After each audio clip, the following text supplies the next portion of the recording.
Quelle souveraineté de la nation sans maîtrise de ses moyens de défense? C'est le sujet qui va être abordé par Philippe Chabrol, que j'appelle sur scène. Philippe est expert en intelligence économique et fondateur d'Affinis Conseil, cabinet spécialisé en renseignement d'affaires et sécurité économique. Il est également cofondateur de Friendshield et dirige depuis 2018 l'École européenne d'intelligence économique. Avec Affinis Défense, il accompagne aujourd'hui le MINARM et les industriels de défense dans leurs enjeux stratégiques. Philippe, vous avez 20 minutes. Ok, parfait. Alors apparemment, il n'y a pas de souveraineté. Il n'y a que nous qui voyons la souveraineté de notre côté. Donc je vais tenter quand même une réflexion sur ce sujet. Et je débuterai mon propos, parce que moi aussi j'ai ma carte de fan club du général Burkhardt, par une citation du général. « La guerre de haute intensité n'est plus un scénario théorique, elle est là. Elle nous contraint à regarder nos vulnérabilités. » Alors, posons-nous une question. Quelle souveraineté de la nation sans maîtrise de ses moyens de défense? C'est sous ce prisme qu'on va essayer de répondre à cette question. Car derrière ce mot souveraineté se joue bien plus qu'un débat théorique ou même doctrinal. Il s'agit du cœur même de notre liberté d'action, notre capacité en tant que nation à décider seule, à se protéger, à protéger nos alliés, à peser de concert avec des puissances alliées sans dépendre du bon vouloir d'autrui. L'histoire nous l'enseigne. Les nations qui perdent leur autonomie de défense perdent tôt ou tard leur souveraineté politique. Et aujourd'hui, à l'heure où les rapports de force s'aiguisent, où les alliances se recomposent, où la guerre est revenue sur le sol européen, cette interrogation n'est plus abstraite, n'est pas abstraite, elle est brûlante, elle est même urgente et elle est même vitale. La guerre, en effet, en Ukraine a été un électrochoc pour nous tous. Le retour à la guerre de haute intensité, à la aux cyber-offensives, à la guerre des chaînes logistiques, à la guerre de l'information. Tout cela nous a obligés à repenser notre souveraineté, non comme une idée abstraite, mais comme une capacité opérationnelle. Et ça, c'est deux mots importants, une capacité opérationnelle. Nous vivons aujourd'hui un changement de référentiel et il serait donc illusoire de croire que demain, nous reviendrons au monde d'hier. Un nouveau monde s'installe, il est instable, il va être dur, il va être très exigeant. Je crois que ça a été dit un peu toute la journée. Et voilà. Car si la souveraineté se perd souvent aussi par négligence, elle se reconquiert par lucidité, par action et surtout par volonté. Je finirai ce propos introductif par une autre citation du nouveau chef d'état-major, donc Fabien Mandon, on le connaît moins bien, mais intéressant aussi. « La guerre gronde sur notre continent. Nous devons être prêts à gagner la guerre si la France avait besoin d'user de la force. » Alors c'est pourquoi je vous propose de tracer ensemble notre propos de cet après-midi en 4 points. On va essayer de définir ce qu'est la souveraineté de défense. À mon sens, voilà, il y a 4 piliers. Donc, qu'est-ce qui fonde concrètement la liberté d'action d'une nation? Puis on va essayer de voir les menaces qui pèsent sur elle. Et elles sont multiformes, elles sont militaires, elles sont économiques, elles sont informationnelles, technologiques. Le rôle vital également qu'a la BITD, alors on en a parlé beaucoup aujourd'hui, on va essayer de voir comment elle se structure aujourd'hui en France et quel est le socle de notre autonomie et quel est le maillage de notre savoir-faire également. Et enfin, on essaiera de définir les leviers à notre disposition. Dans un premier temps, je vous propose de rentrer sur les piliers de la souveraineté et pour commencer, le pilier industriel. Sans une chaîne de production nationale, une armée n'est qu'une façade. On l'a vu en 1940, quand la France a payé le prix d'un appareil industriel insuffisamment mobilisé face à la machine de guerre allemande. Et on l'a revu lors du conflit ukrainien, qui a rappelé à l'Europe une vérité élémentaire, c'est que la guerre se gagne aussi dans les usines. Kiev dépend aujourd'hui massivement de la production américaine et d'ailleurs européenne, pour tenir notamment en munitions d'artillerie. Cela doit nous rappeler et nous interpeller, nous en tant que Français, si demain la France devait faire face à un conflit de haute intensité, aurions-nous la capacité industrielle pour tenir sur la durée. Donc pas d'autonomie finalement sans capacité de produire. Je crois qu'il a été rappelé aujourd'hui. Le Canexter, par exemple, les canons César dont Kiev est fan, illustrent parfaitement l'enjeu. Ils sont efficaces, projetables, demandés, mais leur production est contrainte. Et donc, ça pose une question stratégique. Peut-on monter en puissance vite et bien? Malgré le fait, quand même, j'ose le dire, et je le dis avec un peu cocorico, en 2022, on produisait 3 canons César par mois. Aujourd'hui, en 2025, donc 3 ans après, on est capable d'en produire 8 par mois. Donc ça montre quand même que le message passé il y a 3 ans par Emmanuel Macron a fonctionné. Enfin, en tout cas, les entreprises de défense se mettent en marche. Le pilier technologique, c'est la maîtrise opérationnelle qui se gagne par la maîtrise des technologies critiques. J'en ai pour preuve avec la cryptographie. Voilà, je peux refaire un dessin. Les États-Unis qui gèrent et qui dominent par les géants du numérique et qui contrôlent même une grande partie de nos communications sécurisées le démontrent. Et dépendre d'eux, c'est accepter finalement la possibilité d'une vulnérabilité stratégique. La maîtrise de nos propres défenses numériques est vitale. Et en matière d'intelligence artificielle, la bataille fait rage entre les puissances. Cocorico aussi. Il y a une semaine, Sébastien Lecornu inaugurait au Mont-Valérien le supercalculateur dédié à la défense, bourré d'IA, le premier en Europe, le 3e apparemment au niveau mondial. C'est important. Celui qui maîtrise les capteurs, les brouilleurs, les réseaux, la guerre cognitive, on en a parlé aussi tout à l'heure, maîtrise finalement, impose le tempo. La guerre moderne, c'est une guerre de système. Pilier capacitaire, c'est important, la souveraineté, ce n'est pas seulement une posture, je pense que c'est avant tout une capacité. Ce que je disais en début de propos, c'est une capacité opérationnelle. Et la souveraineté ne se mesure pas seulement en équipement, mais aussi en endurance logistique et humaine. L'exemple ukrainien est saisissant. Dès les premières semaines, l'Ukraine s'est retrouvée en manque de munitions, en manque de pièces détachées. La Russie, même chose, malgré son gigantisme, elle s'est retrouvée à reculer par rapport à son avancée initiale. Pour la France, c'est un constat clair. Notre capacité à durer sur un conflit prolongé, c'est une question qui reste vraiment ouverte pour nous.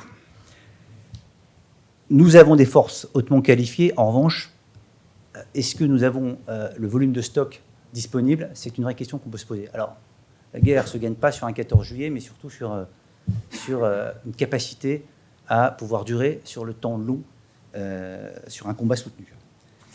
Le pilier normatif, important aussi de le rappeler, que la souveraineté, c'est aussi la liberté de définir nos règles d'engagement. Alors la France a, par exemple, fait le choix d'une doctrine nucléaire qui est indépendante et qui est incarnée par la dissuasion. C'est ce qui nous distingue de pas mal de pays qui sont sous couvert et sous parapluie américain de l'OTAN. C'est aussi la liberté de décider quand et comment intervenir. C'est ce qu'on a fait au Mali en 2013 lors de l'opération Serval. La France était pilote, a décidé d'y aller et la France a également mis en œuvre cette opération. Mais attention, cette autonomie doctrinale peut être fragilisée par des normes internationales ou par une dépendance capacitaire. Si nos drones, nos systèmes de renseignement ou encore nos satellites dépendent des partenaires étrangers, nos choix stratégiques seront de facto un peu limités. Voilà les 4 piliers qui fondent, à mon sens, la souveraineté de défense, que ce soit clair entre nous. Mais elle fait face à des menaces dont on a parlé aussi aujourd'hui, des menaces multiformes. Alors certaines sont visibles, sont bruyantes, sont militaires. D'autres sont plus insidieuses. Dépendance technologique, dépendance économique, prédation économique, pression normative. L'exemple de l'Ukraine nous le montre. Voilà, on va tenter de voir un peu ces différentes menaces ensemble. La dépendance d'abord critique aux composants, ça me paraît assez clair. On a découvert assez brutalement lors du Covid à quel point nos chaînes de valeur étaient vulnérables sur ces sujets. La crise des semi-conducteurs lors du Covid a provoqué pour l'industrie automobile et l'industrie d'armement un vrai tsunami. Et aujourd'hui encore, une grande partie même des microprocesseurs militaires sont et viennent d'Asie, et en particulier de Taïwan. Donc vous imaginez que si une crise a lieu dans le détroit de Taïwan, c'est toute l'industrie européenne de défense qui serait affectée. Même chose pour les métaux rares. 90% des terres rares nécessaires à la production de moteurs électriques, de radars ou encore de systèmes de guidage sont raffinées en Chine. Une dépendance encore critique qui pèse directement sur notre liberté d'action.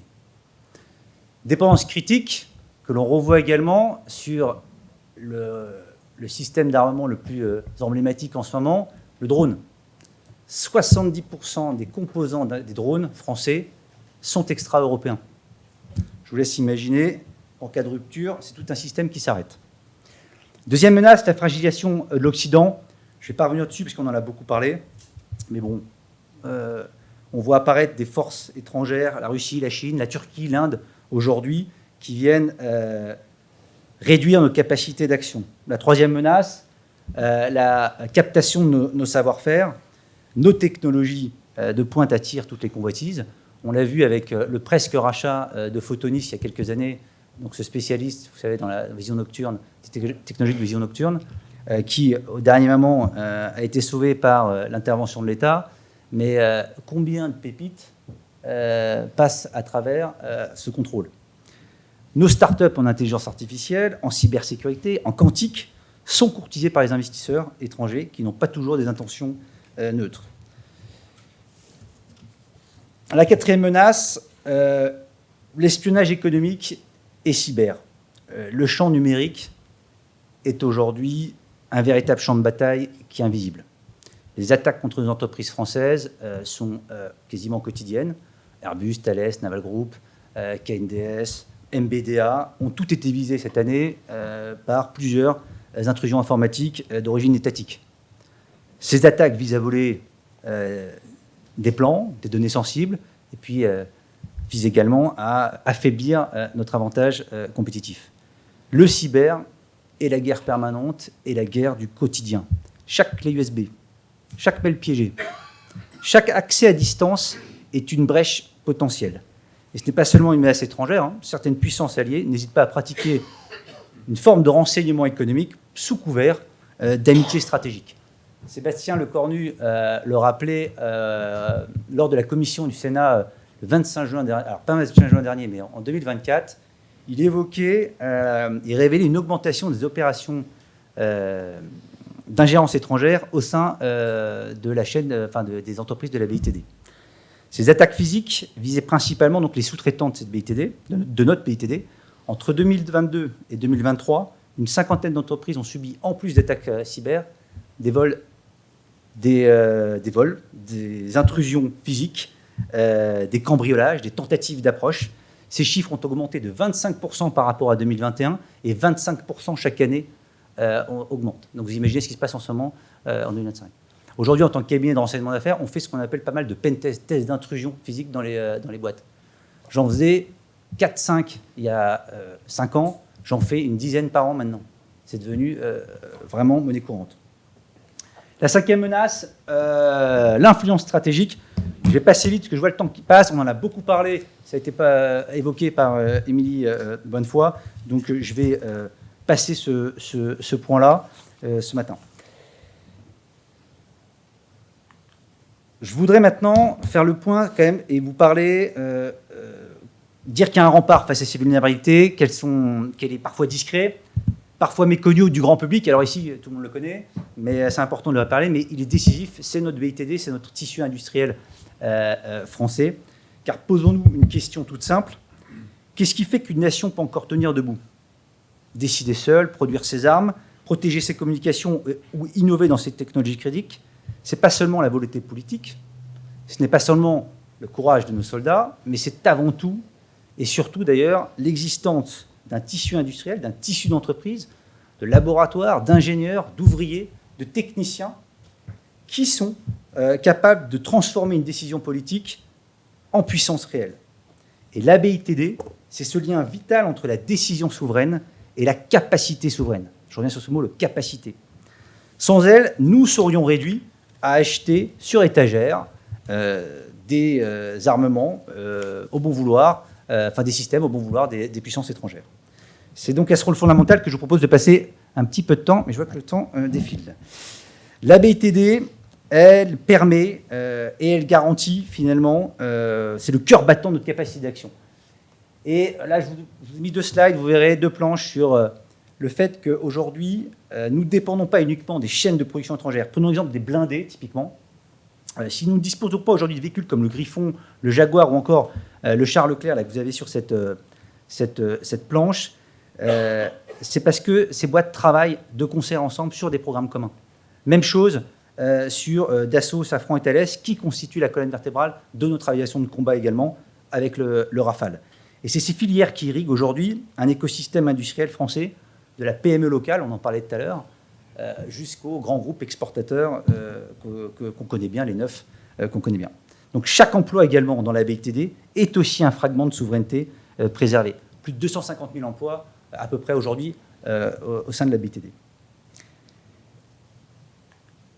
On a parlé aussi de la DGA, c'est important d'en reparler. Elle a un rôle central aujourd'hui, puisque c'est elle qui va permettre finalement de créer ce lien entre État, industrie, armée, DGA, industrie, et ce lien de confiance qui est primordial dans les programmes en fait, et dans les programmes qu'on voit, dans la loi de programmation militaire, dans les fiches, dans les feuilles de route de la DGA, ou même dans les appels à projets de l'AID. Et cette confiance-là, elle est primordiale, parce que sans confiance, vous n'avez pas de visibilité pour les industriels, et sans visibilité, finalement, vous n'avez pas non plus d'investissement des partenaires. Donc c'est important de rappeler le rôle central que peut avoir la DGA. Le facteur également de résilience de notre BITD, c'est important. Elle est présente sur les théâtres d'opération, c'est elle qui permet de maintenir, de réparer, d'adapter nos équipements dans la durée. Pendant l'opération Barkhane, ils étaient présents pour venir réparer les hélicoptères, réparer les blindés sur les théâtres d'opération. Mais on a dû se mettre en route là-dessus. Et tout à l'heure, j'étais sur LinkedIn, je regardais et je notais que Eurenco, là, qui est un spécialiste de la pyrotechnie, est passé de 120 000 coups artillerie, 40 000 coups de production en termes d'artillerie aujourd'hui, il y a 3 ans, et aujourd'hui, elle est à 140 000 coups. Donc notre BITD est en marche et travaille et produit et fonctionne quand même plutôt bien. La BITD, ce n'est pas qu'un fournisseur, donc, comme vous pouvez le voir, c'est un coacteur de notre souveraineté.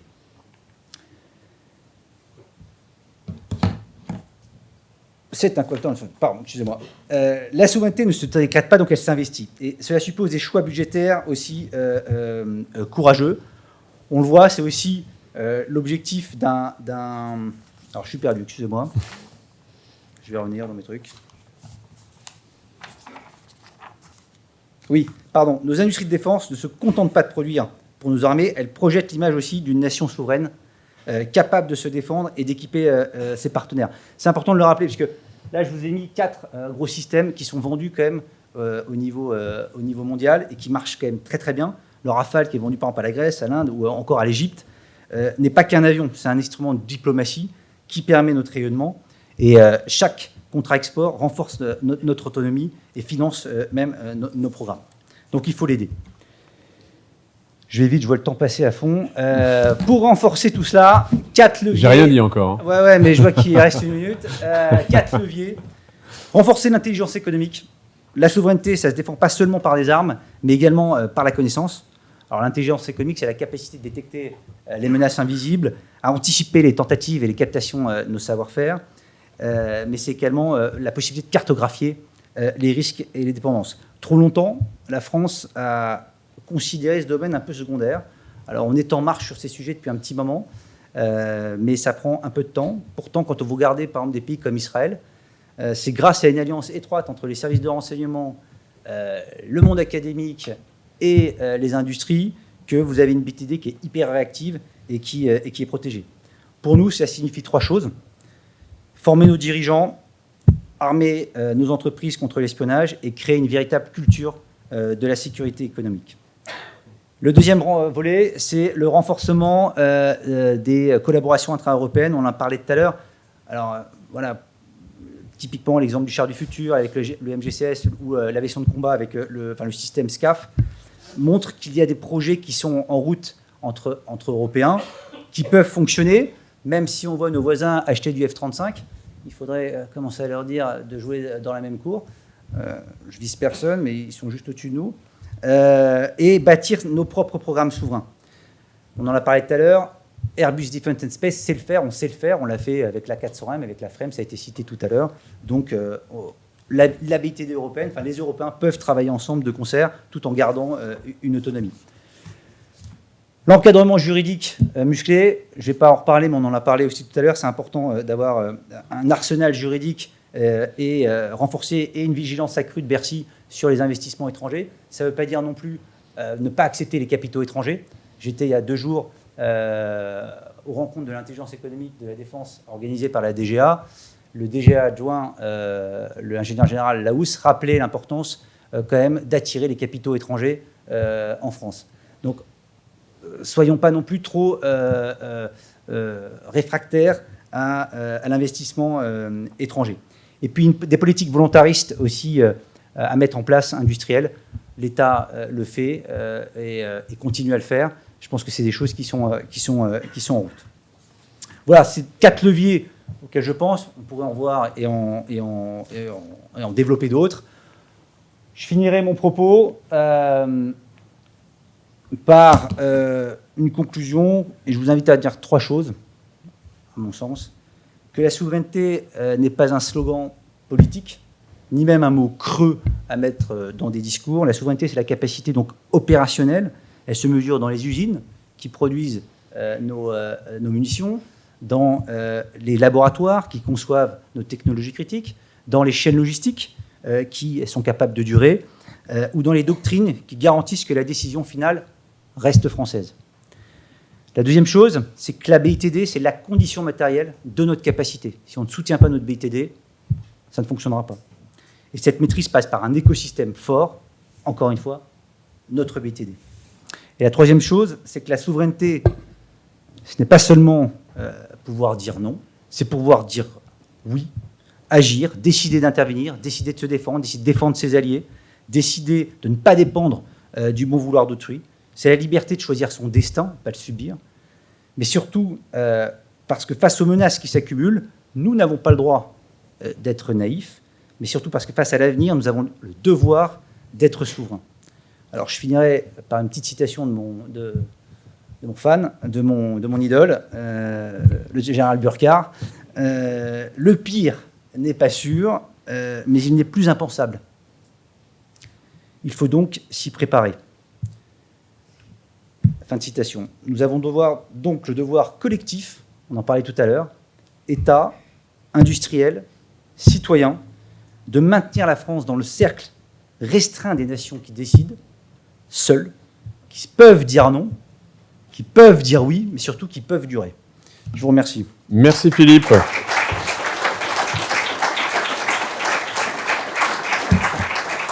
Merci d'avoir été aussi concis et dense dans le temps imparti. Très bien. Merci à vous.